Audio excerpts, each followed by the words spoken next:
जहां देवता और अग्नि मिलकर रहते हो, मान यज्ञ होता हो, उसी क्षेत्र को पुण्य क्षेत्र कहते हैं। लेकिन यहाँ नहीं। अरे आप बताओ 8-10% ब्राह्मण हैं, 8-10% क्षत्रिय हैं, 8-10% भूमिहार और श्रीवास्तव मिलकर हो जाते हैं, 30% हो गए।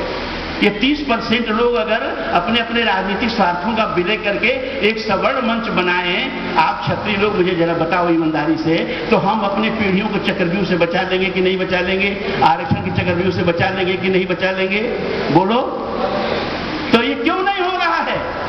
आपके बीच जो राजनीतिक आते हैं उनसे आप क्यों नहीं पूछते हो कि आपका सीना इतना चौड़ा क्यों नहीं है कि आप अपने पीढ़ियों के लिए उनके पक्ष में बोल सकें, आरक्षण के विरुद्ध बोल सकें? ऐसा क्यों नहीं पूछते हो अपने राजनीतिज्ञों से, आप जिनको चुन के प्रतिनिधि बना के भेजते हो? कभी पूछा?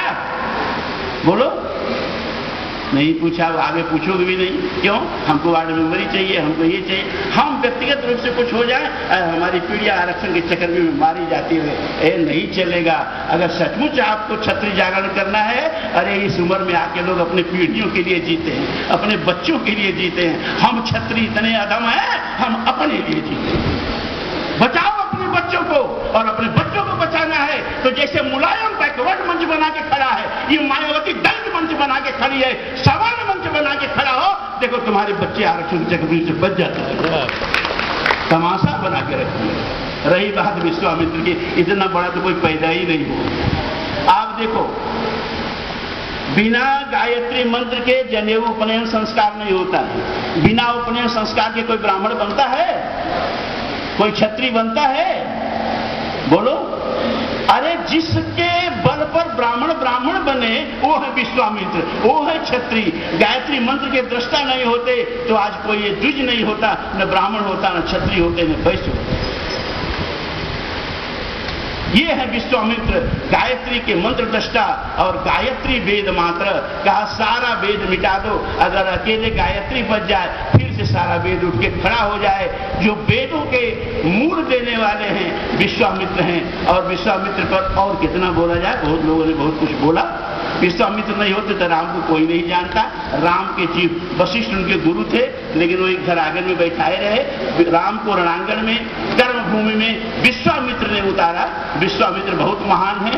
और आज यह कितनी अफसोस की बात है कि विश्वामित्र की कोई परंपरा आज नहीं, विश्वामित्र का कोई आश्रम नहीं। यहां तक कि बक्सर, जो कि विश्वामित्र की कर्मभूमि है, जहां विश्वामित्र का आश्रम था, सिद्धाश्रम, उस बक्सर में भी विश्वामित्र का कोई आश्रम नहीं। अरे क्षत्रियों, अगर आप अपने आध्यात्मिक गौरव को, अपनी तेजस्विता को जागृत करना चाहते हो तो आप विश्वामित्र के मंदिर बनाओ, विश्वामित्र के आश्रम बनाओ और विश्वामित्र की कथा को घर घर पहुंचाओ कि क्षत्रिय कितना महान हो सकता है। अब इन्हीं शब्दों के साथ अंत में तो हमको बोलने का अवसर मिलता है। अब मेरी बात बहुत मधुर नहीं होती है भैया, लेकिन मैंने जो कहा उस पर विचार करना कि मैंने कितना गलत कहा, कितना गलत कहा है। ये कुछ नहीं, क्षत्रिय संगठन माने कुछ नहीं। कब तक? जब तक कि जैसे मायावती के पास अपनी जमीन है, जैसे मुलायम के पास अपनी जमीन है, जब तक इन क्षत्रिय राजनीतिज्ञों के पास अपनी जमीन नहीं होगी, ये अपने व्यक्तिगत रूप से विधायक मंत्री बनते रहेंगे। आप क्षत्रियों का पतन होता रहेगा, कोई आपका उत्थान कर नहीं सकता। अरे जिस जाति के पीढ़ियों का भविष्य सुरक्षित नहीं, उस जाति का भविष्य कहां सुरक्षित होगा? इन्हीं शब्दों के साथ जय विश्वामित्र, हर हर